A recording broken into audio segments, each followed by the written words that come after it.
Hey, hey, hey! It's another episode of the Cinematic Asylum. Recapping the first episode of Lanterns on HBO Max.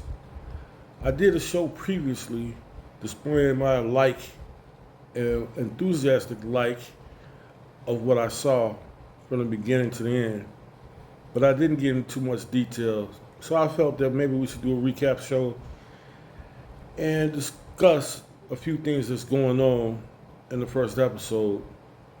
Well, it starts in 1996, where young John Stewart and his brothers are watching TV, but they're looking out for his military dad. I guess they weren't supposed to be watching TV, they sneaking around. I remember them days. Anyhow, on the TV is Hal Jordan. He's there with an interviewer who's asking him about how he became the Green Lantern and how he feels about being a superhero. Hal says he's just an ordinary guy doing ordinary things. And also that he developed a sense of no fear once he seen his father die.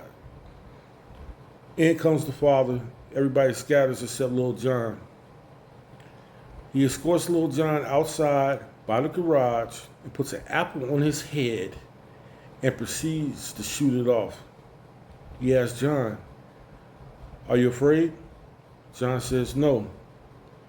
They proceed to go get a cheeseburger. Now we fast forward to the year 2016. There's an older John standing on the curb waiting, and you see a classic 1980s boxcar that stops in front of him. It's Hal driving the car. John gets in. Hal starts antagonizing him about how he's late and he's poking the bear, but John doesn't budge. Hal talks about how important it is to be the Green Lantern, and if he doesn't know if John's ready yet. He tests John by jumping out the car and letting the car go over a cliff, not before telling him, "Hey, meet me down the road 3 miles at the taco stand. I'm hungry." John survives because the ring is in there. And of course, by his will, he survives. He makes it to the taco stand, not before seeing a subconscious of Hal Jordan come out the ring and tells him to go to Nebraska. He makes it down there to the taco stand where Hal is eating his tacos, and he's got people trying to get autographs from him and taking pictures.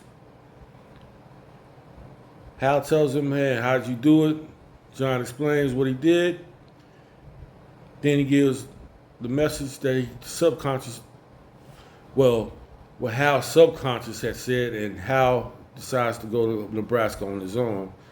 That makes John have to find his own way to get there, because Hal had already flew off wearing the ring. Once we get down to Nebraska with John, we see a mass shooting that's occurred down there at a football field, high school football game. The sheriffs are furious that Hal is there and John is there. She explains that this is their jurisdiction and it's not a Green Lantern thing. Hal disputes. It says there's a reason why he's there, but he really doesn't quite say why. On the field, there's a strange man who's been standing around for the duration of the shooting. The sheriff tells John she already knows this because he spotted it. And the guy is tricking it, and then it becomes a pursuit where John is chasing them all across the field and into some buildings. A couple minutes later, we see John subdue the guy, and he gets arrested. Hal says he wants to interrogate the guy, but the sheriff, no go. Then John and Hal end up in the bar. Hal's playing the same song constantly, pissing off the locals. They're having another discussion about the ring, and John wants to know what Hal knows.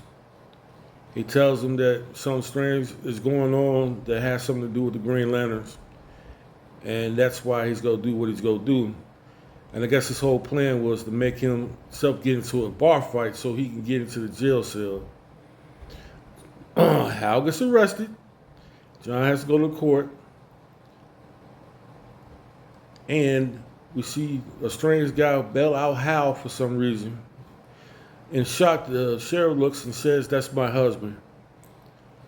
We find out that the local militia, chief militia, has got John out. Not John, Hal. I'm sorry. And he understands what's going on, and he wants to team up with the Green Lanterns. Oh, we flash a little bit forward, and we see an interrogation. Hal used a couple of tricks, saying that, oh man, everybody would know something about where Harry Potter went to school at, even if you'd never seen the movies, just to trick the guy to say he was an alien. Oh, the guy says he has some kind of bomb in him, and that if he keeps pushing that, he's going to go ahead and detonate it, so he needs to let him go.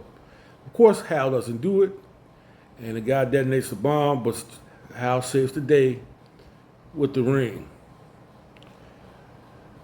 Now, we got a few more things that I discussed, but I didn't want to give nothing too much away.